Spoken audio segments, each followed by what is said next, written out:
This channel does not promote any violent, harmful, or illegal activities. All content provided by this channel is meant for an educational purpose only. 26 ভোটের হুমায়ুনের মেরুকরণের রাজনীতি বাবরি ধ্বংসের দিন রেজিনগরে আপনারা জানেন মসজিদের ভিত্তিপ্রস্তর স্থাপন করেছেন হুমায়ুন।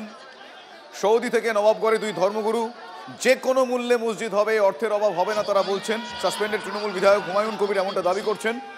রাজ্যের পরামর্শে সেখানে ইতিমধ্যেই 19 কোম্পানি কেন্দ্রীয় বাহিনী মোতায়েন করা হয়েছে। ফিতে কেটে যেই মুহূর্তে আজকে মসজিদের ভিত্তিপ্রস্তর স্থাপন করা হচ্ছিল সেই সময়কার ছবি দেখছেন আপনারা এই মুহূর্তে টিভি9 বাংলার পর্দায়।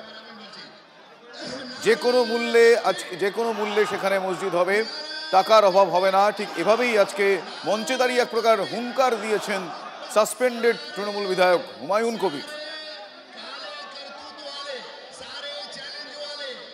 শুধুমাত্র 3 কাটা জায়গার উপরে, আমার ট্রাস্টির জায়গার উপরে এত বিরোধিতা সত্ত্বেও আমরা আজকে ভিত্তি স্থাপন করছি।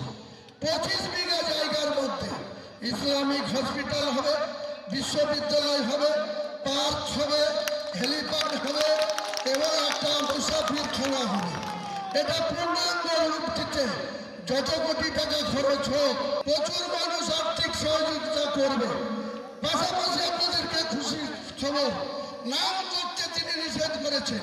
এই ইন্ডিয়ার একজন মুসলমান আগামী 1 মাসের মধ্যে 80 কোটি টাকা আমার এই সংস্থাকে দেবে। বাবরি মসজিদের ভিত্তিপ্রস্তর স্থাপন করলেন হুমায়ুন কবির। সেই সময়কার ছবি আপনাদের দেখাচ্ছিলাম, এই মুহূর্তে সরাসরি সেই ছবি আপনাদের দেখাচ্ছি। নিরাপত্তার বজ্র আঁটুনি রয়েছে। এই মুহূর্তে রেজিনগর থেকে সরাসরি আপনারা দেখছেন বিভিন্ন প্রান্ত থেকে মানুষজন তারা এসেছেন, তাদের প্রতিক্রিয়াও আমরা নিচ্ছিলাম। তাদের মধ্যে উচ্ছ্বাস রয়েছে, তাদের মধ্যে আরও বেশ কিছু দাবি দাবাও রয়েছে। বিভিন্ন প্রান্ত থেকে মানুষজন তারা আজকে এসেছেন। এই মুহূর্তে রেজিনগরে আজ ভিত্তিপ্রস্তর স্থাপন করেন হুমায়ুন কবির। সেই ছবিটা আপনাদের দেখাচ্ছি এই মুহূর্তে। আজকে রেজিনগর থেকে সরাসরি সেই ছবি।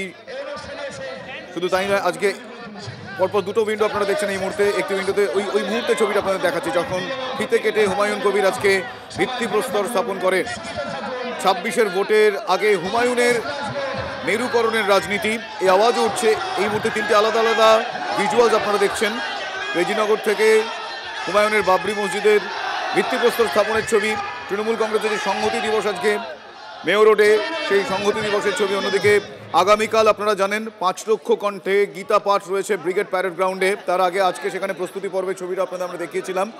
এই মুহূর্তে 3টি পরপর আলাদা আলাদা ভিজুয়ালস দেখছেন আপনারা রেজিনগর থেকে সরাসরি টিএমসির সংহতি দিবসের মেয়র রোডের সেই মঞ্চের প্রস্তুতি, সেখান থেকে সরাসরি। অন্যদিকে গীতা পাঠের যে প্রস্তুতি আগামীকাল আপনারা জানেন সকাল 9টা থেকে 5 লক্ষ কণ্ঠে গীতা পাঠ।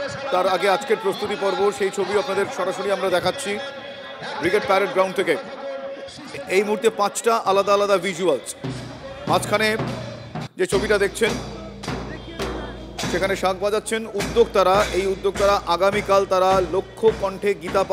5 লক্ষ কণ্ঠে গীতা পাঠের যে আয়োজন, যে বিপুল আয়োজন, তার আগে আজকে সেখানে শেষ মুহূর্তের প্রস্তুতি। সেই সময়কার ছবি আপনাদের দেখাচ্ছি। বাবরি মসজিদে ভিত্তিপ্রস্তর স্থাপনে বিভিন্ন প্রান্ত থেকে অনেকে ইট নিয়ে এসেছেন নানা রকমভাবে। এই মুহূর্তে পরপর 3টে আলো সেই ছবিগুলোই দেখাচ্ছি রেজিনগর থেকে সরাসরি, মেয়র রোড থেকে সরাসরি, ব্রিগেড প্যারেড গ্রাউন্ড থেকে সরাসরি। হুমায়ুনের মসজিদ তৈরির উদ্দেশ্য রাজনৈতিক, এদিকে বিজেপির ইন্ধন রয়েছে এর নেপথ্যে, এমনটাও অভিযোগ করছেন কুণাল ঘোষ। নাম না করেই এই মন্তব্য করেছেন এবং তার পাশাপাশি তার বক্তব্য যে এই মসজিদ তৈরি করার জন্য হুমায়ুনকে সাসপেন্ড করেনি দল। কেউ মসজিদ তৈরি করছেন, করতেই পারেন, কিন্তু সেটা যদি অন্য রাজনৈতিক দলের চক্রান্ত বা প্ররোচনার ফাঁদে পড়ে একটা পলিটিক্যাল ইভেন্টে পরিণত হয় এবং সেটার উদ্দেশ্য অন্য কিছু থাকে, সেক্ষেত্রে সেটা সাংগঠনিক শৃঙ্খলা বিশৃঙ্খলা তাদের পর্যবেক্ষণের আওতায় পড়ে যায়। ফলে যদি কেউ বলেন যে আমাকে অমুক তৈরির জন্য বহিষ্কার করা হলো, অমুক তৈরির জন্য দল ব্যবস্থা নিয়েছে, একদম মিথ্যা কথা। এগুলি পবিত্র স্থান, সেগুলির জন্য তৃণমূল কংগ্রেস ব্যবস্থা নেয়নি, ব্যবস্থা নেবে না। এগুলো সব তৃণমূল পার্টির ক্রিয়েশন। তৃণমূল পার্টি নেত্রী মমতা ব্যানার্জি সে নিজেকে বড় হিন্দু প্রমাণ করার জন্যে সে পুরী থেকে জগন্নাথ দেবকে নিয়ে আসছে পশ্চিমবঙ্গে। পথ দেখিয়েছে মমতা ব্যানার্জি আর তার দলের এমএলএ সেই পথ অনুসরণ করে সেও বলছে যদি পুরী থেকে মন্দির নিয়ে আসা যায় দীঘার তটে, তাহলে আবার বাবরি মসজিদই বা কেন নিয়ে আসা যাবে না। যা কিছু দেখছেন সব ক্রিয়েশন সৃষ্টি করেছে কিন্তু মমতা ব্যানার্জি। অর্থাৎ মমতা ব্যানার্জির রাজনৈতিক ভাবনার গর্ভে আজকে এই ভাবনাকে লালিত পালিত হতে আমরা দেখেছি।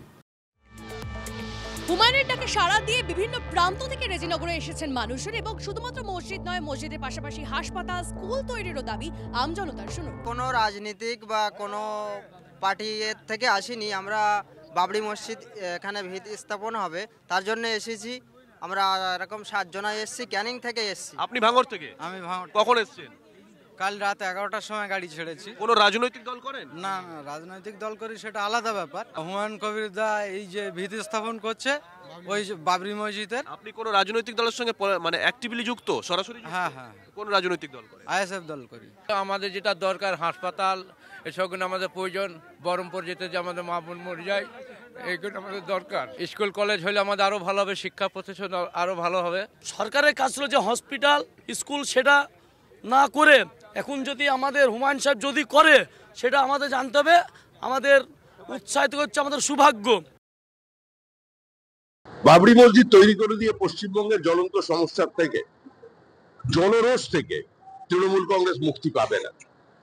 আর পশ্চিমবঙ্গের বৃহত্তর জনসমাজও চুপ করে বসে থাকবে না। এখানে বাবরের সরকার চলছে, মৌলবাদীদের সরকার চলছে, ধর্মান্ধদের সরকার চলছে, হিন্দু বিরোধীদের সরকার চলছে।